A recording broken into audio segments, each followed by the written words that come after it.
नक्षत्र तृतीया, उसमें सबसे ज्यादा जरूरी है हरतालिका तीज का पूजन अगर आप कर रहे हो, और हरतालिका तीज का अगर आप स्मरण कर रहे हो, तो उसमें सबसे ज्यादा अगर कोई जरूरी है तो शंकर भगवान जहां विराजमान होते हैं उनके ऊपर उनकी 5 कन्याओं का होना जरूरी है। मतलब ऊपर फुलेरा बंधना जरूरी। फुलेरा का मतलब जानते हो, एक शंकर भगवान नीचे विराजमान है और ऊपर जो जलाधारी बनती है ना, तो जलाधारी की जगह पर शंकर भगवान की हरतालिका तीज के दिन जब नारियां पूजन करती हैं, माताएं पूजन करती हैं, कन्याएं पूजन करती हैं, तो उसपे जलाधारी की जगह फुलेरा बनता है। मतलब फूल की मालाएं उसमें लटका दी जाती है। अब कितनी माला लटकाना चाहिए?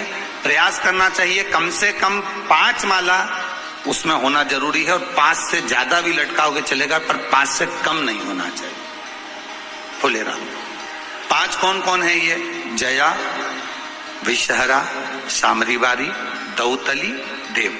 शंकर भगवान की 5 बेटी। इससे अधिक अगर आप लटका रहे हो तो शंकर भगवान की और भी बेटियों का व्याख्यान है। मनसा है, अशोक सुंदरी है, ये शंकर भगवान की पुत्रियां। नर्मदा जी का स्मरण आ जाता है, नर्मदा है। तो ऐसा बेटियों का तो आप ज्यादा लटकाओगे चले जाएगा, पर कम नहीं। जैसे हरतालिका तीज का जो उद्यापन होता है, उद्यापन में एक सबसे मुख्य चीज क्या होती है कि जो भी आप वस्तु दान दे रहे हैं, जो भी आप वस्तु समर्पित कर रहे हैं, हरतालिका तीज के उद्यापन में जो भी सामग्री आप दे रहे हैं वो 5 होना चाहिए।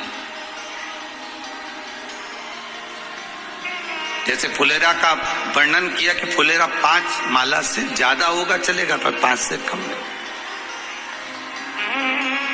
अधिक दान। हरतालिका तीज का पूजन व्रत कुंवारी कन्या कर सकती है, शादी होने के बाद भी नारी कर सकती है।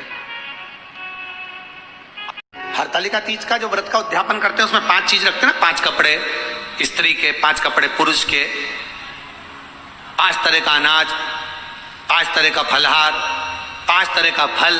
तो 5 तरह का जो फल रखाता है हरतालिका तीज के उद्यापन में, दुनिया के लोग उस 5 तरह के फल को केला गिन ले, पपीता गिन ले, मौसम्बी गिन ले, और अनार गिन ले, संतरा गिन ले, सब कुछ गिन लेते हैं, पर उस 5 तरह के फल में धतूरे को नहीं गिनते। पर शिव कथा में वर्णन आता है, हरतालिका तीज के उद्यापन में लिखा हुआ है सबसे पहले 5 फल अगर गिनना है तो उसमें पहले धतूरे को गिनो, क्योंकि शंकर को वो प्रिय होता है, शंकर उसको स्वीकार कर लेता है। और धतूरा शंकर भगवान को क्यों चढ़ाया जाता है उसका प्रसंग आपको पहले भी कहा, आज फिर कहते हैं। धतूरा जब हम भगवान शंकर को समर्पित करते हैं तो हमारा कोई कार्य अटक रहा होता है, जिस कार्य को बार बार एग्जाम में बैठ रहे हो, बार बार परेशान हो रहा है, बार बार इंटरव्यू देने जा रहे हो, नहीं हो रहा, एक बार धतूरे को हृदय से, भगवान को प्रेम से, करुणा सागर मेरे शंकर को दिल से एक बार वो धतूरा भगवान से विनती कर कर उसको चढ़ाओ तो सही, भगवान तुम्हारा कार्य सफल कर देगा। पर दिल से चढ़ाना, हृदय से, मन से, चित्तवृत्ति, इस मन के अनुसार शंकर को समर्पित करिए हृदय से।